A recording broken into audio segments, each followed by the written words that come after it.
Assalamualaikum warahmatullahi wabarakatuh. Nama saya Selwi Delita. Saya adalah mahasiswi Universitas Muhammad Natsir Bukit Tinggi dengan jurusan Administrasi Publik. Pada kesempatan ini, saya akan mencoba menjelaskan sedikit tentang sumber-sumber kekuasaan dalam organisasi. Kekuasaan organisasi adalah suatu kapasitas yang dimiliki seseorang untuk mempengaruhi perilaku orang lain, sehingga orang lain dapat melakukan apa yang harus atau tidak harus dilakukannya. Suatu organisasi yang besar, efektivitas manajer tergantung pada kekuatan pengaruhnya terhadap atasan, rekan kerja, dan juga terhadap bawahan. Seseorang manajer di sebuah organisasi harus memiliki keterampilan berpolitik. Dengan hal tersebut, seorang manajer dapat mengembangkan jaringan karena hal tersebut sangat dibutuhkan pada kondisi tertentu dengan cara membentuk koalisi-koalisi dan hubungan-hubungan, sehingga bermanfaat untuk mencari dukungan bagi setiap keputusan. Kekuasaan dan politik itu sangatlah berpotensi besar bagi kemajuan suatu organisasi. Ketika seorang manajer mampu berkuasa dan menjalankan kekuasaannya dengan baik, serta menjadi politik sebagai senjata yang bersifat bersih dan positif, maka organisasi tersebut akan mampu berkembang. Selanjutnya kita bahas tentang pengertian kekuasaan. Di dalam Candrawijaya 2017, kekuasaan adalah suatu kapasitas dan kemampuan untuk menghasilkan dampak dan akibat pada orang lain.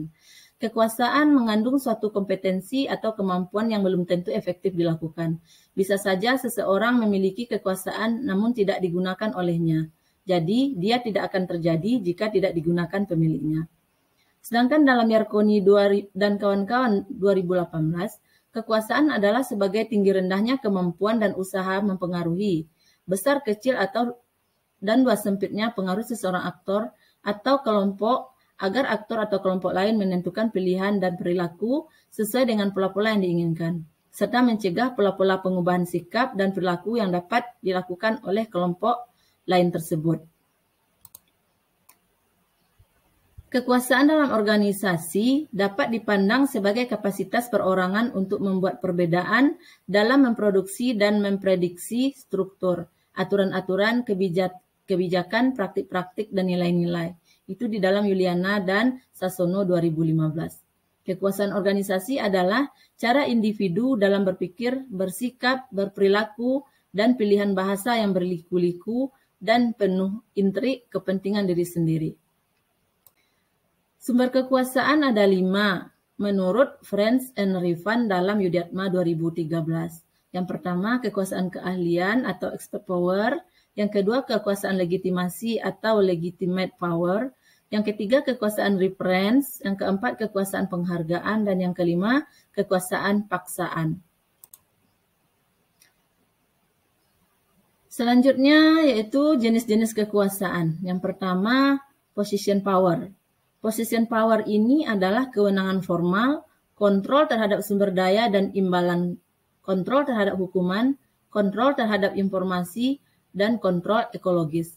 Pemimpin yang mempunyai position power yang cukup sering tergoda untuk membuat banyak orang tergantung padanya daripada mengembangkan dan menggunakan expert power dan reference power. Kemudian kekuasaan yang bersumber pada kedudukan ini terbagi dalam beberapa jenis, antara lain kekuasaan formal atau legal. Kemudian kendali atas sumber dan ganjaran. Yang selanjutnya kendali atas hukuman. Biasanya ganjaran terkait dengan hukuman, sehingga kendali atas ganjaran ini biasanya juga terkait dengan kendali atas hukuman. Walaupun demikian, ada kepentingan yang bersumber hanya kendali atas hukuman saja. Kemudian ada kendali atas informasi. Informasi adalah ganjaran positif bagi yang memerlukannya. Oleh karena itu, siapa yang menguasai informasi, ia dapat menjadi pemimpin. Yang terakhir, kendali ekologi. Sumber kekuasaan ini juga dinamakan dengan perekayasaan situasi. Contohnya kendali atau penetapan jabatan seorang atasan atau manajer. Selanjutnya, sumber kekuasaan yang dipengaruhi oleh posisi dari seorang pemimpin dalam satu perusahaan atau lembaga. Dalam hal ini, position power dibagi menjadi 4, antara lain kewibawaan formal. yaitu kekuasaan yang bersumber pada formalitas yang diberikan oleh suatu organisasi, di mana kebijaksanaan pemimpin tidak dipersoalkan kebenarannya bahwa bawahan terikat pada kedudukan. Kemudian coercive power. Kekuasaan ini adalah kekuasaan yang timbul karena adanya hak untuk mengontrol, menilai, mengendalikan terhadap tingkah laku bawahan dengan sanksi berupa ancaman, hukuman pemecatan, dan lain-lain. Yang ketiga yaitu reward power. Kekuasaan ini didapat karena sering memberi hadiah atau penghargaan. Yang keempat, rational legal authority, yaitu kekuasaan untuk memaksakan kepatuhan atas undang-undang atau peraturan yang berlaku. Selanjutnya yaitu personal power. Personal power berasal dari keahlian dalam tugas, persahabatan, kesetiaan, kemampuan persuasif, dan karismatik dari seorang pemimpin. Kekuasaan pribadi berpengaruh potensial yang melekat pada keunggulan individu. Kekuasaan yang bersumber kepribadian ini terbagi 3. Yang pertama, kekuasaan keahlian yang disebut juga dengan expert power. Kemudian kekuasaan kesetiaan yang disebut dengan reference power. Dan yang ketiga yaitu kekuasaan karisma. Kekuasaan keahlian ini adalah kekuasaan yang bersumber dari keahlian dalam pemecahan masalah-masalah tugas penting. Semakin tergantung pihak lain terhadap keahlian seseorang, semakin bertambah kekuasaan keahlian orang tersebut. Yang kedua yaitu kekuasaan kesetiaan terkait dengan keterampilan interaksi antar pribadi seperti pesona, kebijaksanaan, diplomasi, dan empati. Sifat dapat bergaul, setia kawan, atau setia pada kelompok dapat menjadi sumber kekuasaan, sehingga seseorang dianggap sebagai pemimpin. Berikutnya kekuasaan karisma, yaitu sifat bawaan dari seseorang yang mencakup penampilan karakter dan kepribadian yang mampu mempengaruhi orang lain untuk tujuan tertentu. Sumber kekuasaan berikutnya yaitu political power. Kekuasaan yang bersumber pada politik antara lain kendali atas proses perbuatan keputusan. Dalam organisasi, ketua menentukan apakah satu keputusan akan dibuat dan dilaksanakan atau tidak. Kepemimpinan seseorang presiden juga bersumber pada kekuasaan politik, karena sebuah undang-undang yang sudah disetujui parlemen baru berlaku jika sudah mendapatkan tanda tangan. Yang kedua, koalisi. Kepemimpinan atas dasar sumber kekuasaan politik ditentukan juga atas hak dan kewenangan untuk membuat kerjasama dengan kelompok lain. Yang ketiga, partisipasi. Pemimpin mengatur partisipasi anggotanya. Siapa yang boleh berpartisipasi, dalam bentuk apa, tiap orang itu berpartisipasi, dan sebagainya. Kemudian institusional. Pemimpin agama menikahkan pasangan suami istri, menentukan terbentuknya keluarga baru. Notaris atau hakim menetapkan berdirinya suatu yayasan atau perusahaan baru. Menurut Badu dan Jafri 2017, terdapat beberapa cara yang bisa dilakukan untuk meraih kekuasaan dalam mencapai tujuan. Yang pertama, meningkatkan ketidakmampuan mengganti. Maksudnya, ketika hanya ada satu orang atau subunit yang mahir menyelesaikan pekerjaan dalam organisasi, maka subunit tersebut mempunyai ketidakmampuan untuk mengganti. Yang berikutnya, dekat dengan manajer yang berkuasa.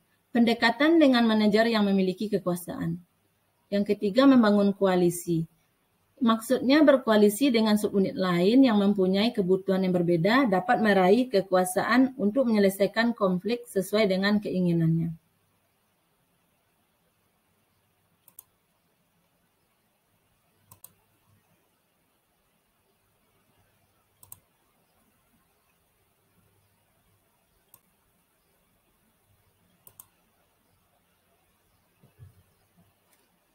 Yang keempat, mempengaruhi proses pengambilan keputusan, yaitu mengendalikan agenda dan menghadirkan ahli dari luar merupakan dua cara untuk mengatur proses pembuatan keputusan supaya penggunaan kekuasaan terlihat legal dan sesuai dengan kebutuhan organisasi.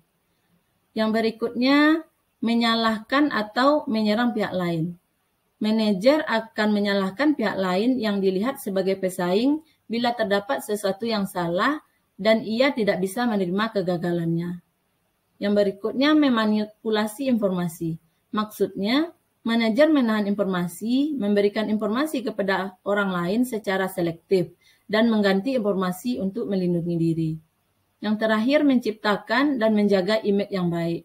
Cara ini meliputi berpenampilan menarik, sopan, berhubungan baik dengan setiap orang, membuat kesan bahwa mereka dekat dengan pihak-pihak penting dan sejenisnya. Demikianlah presentasi kali ini yang dapat saya sampaikan sedikit tentang sumber-sumber kekuasaan dalam organisasi. Saya sudahi dengan membaca. Wassalamualaikum warahmatullahi wabarakatuh.